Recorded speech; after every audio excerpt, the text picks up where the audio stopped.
कक्षा 11वीं विषय गणित विविध प्रश्नावली 9 अध्याय 9 अनुक्रम तथा श्रेणी।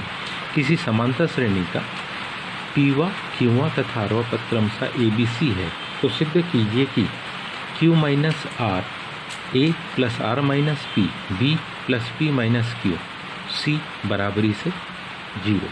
इसको सिद्ध करने के लिए माना समांतर श्रेणी का पहला पद हम मान ले रहे, माना कि कौन सी समांतर श्रेणी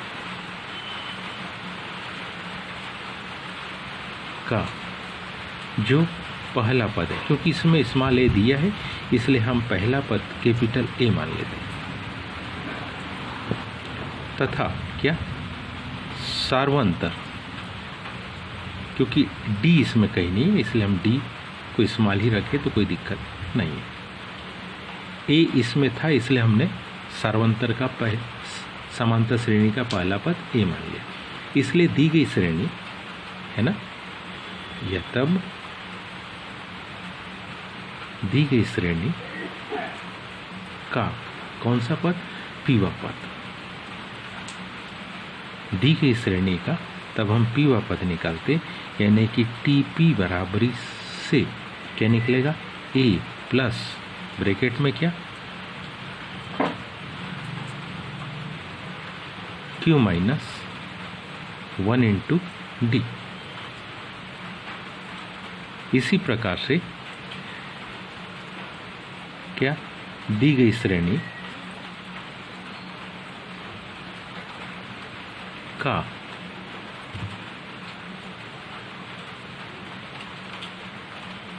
क्यूवा पद, यानी कि टी क्यू बराबरी से यहाँ पीवा पद था तो यहाँ पी आएगा A plus Q minus 1 into D,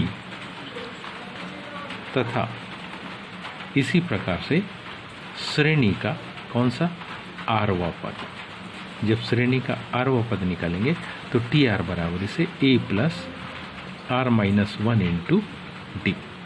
ये हमारे पास पद आ चुके हैं, परंतु दी गई श्रेणी का पीवा क्यूवा व आरवा पद, परंतु हमारे पास क्या दी गई काहे का श्रेणी का पीवा व आरवा पद क्या दिया है क्रमशः स्मॉल ए बी व सी है। तो ऐसी स्थिति में हम क्या लिख सकते हैं, पहला पद A plus P minus 1 into D बराबरी से ए, समीकरण नंबर कौन सा पहला, A plus Q minus 1 into D बराबरी से बी, समीकरण नंबर 2। फिर क्या A plus are minus 1 into D बराबरी से सी, ये समीकरण नंबर 3। अब यदि हम समीकरण 1 में से समीकरण 2 को घटाते हैं, समीकरण 1 में से समीकरण 2 को क्या घटाते, तो इसके घटाने पर देखिए क्या होगा, ए से ए घट गया, यहाँ डी से ऋण 1 ये भी घट जाएगा और क्या बचेगा P D minus Q D, P D minus Q D, दोनों में डी कॉमन है तो डी को कॉमन रख के पी माइनस क्यू डी बराबरी से क्या होगा ए माइनस बी, ये बन गया हमारे पास। अब इसके दोनों पक्षों में, इसके दोनों पक्षों में किसका सी का गुणा, इसके दोनों पक्षों में जब हम सी का क्या कर देंगे गुणा, तो क्या बन जाएगा ये P minus Q c d बराबरी से A माइनस बी, दोनों में C का गुणा करेंगे तो AC माइनस BC, ये समीकरण बन गया चौथा। पुनः समीकरण 2 में से, समीकरण 2 में से कौन से समीकरण 3 को घटाने पर, जब घटाएंगे तो मान क्या आएगा, Q माइनस आर डी बराबरी से B माइनस सी। इसके दोनों पक्षों में किसका गुणा,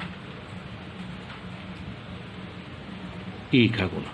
इसके दोनों पक्षों में A का हम क्या कर देंगे, गुणा। तो ये क्या बन जाएगा, Q minus are a d बराबरी से AB माइनस AC। ये समीकरण नंबर बन गया 5वां। और अब पुनः समीकरण 3 में से समीकरण 1 को घटाएंगे। समीकरण 3 में से समीकरण 1 को क्या करने पर, घटाने पर। जब समीकरण 3 में से हम समीकरण 1 को घटाएंगे तो मान क्या मिलेगा हमको, r माइनस पी डी बराबरी से c माइनस ए।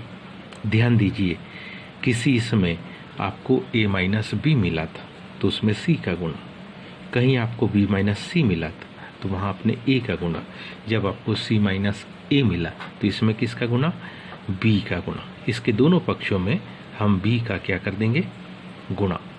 जब इसके दोनों पक्षों में b का गुणा कर देंगे तो यह मान मिलेगा r minus P b d बराबरी से b C minus a b. और ये हो गया समीकरण नंबर 6।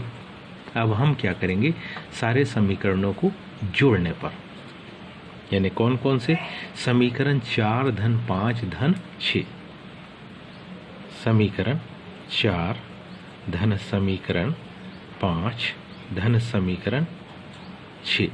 इन सारे समीकरणों को जब हम क्या करते हैं, जोड़ते हैं, तो जोड़ने पर आपको क्या मिलेगा, ध्यान से समझिए। समीकरण 4 क्या मिलेगा, तो आपको मिलेगा Q minus are a d धन r minus P b d धन P minus Q c d. बराबरी से जो पद आपको मिलने वाले हैं वो कुछ इस प्रकार से हैं, A B minus B C, A B minus sorry ये क्या मिलेंगे, A C minus B C plus A D minus A C, A D minus A C और प्लस बी सी माइनस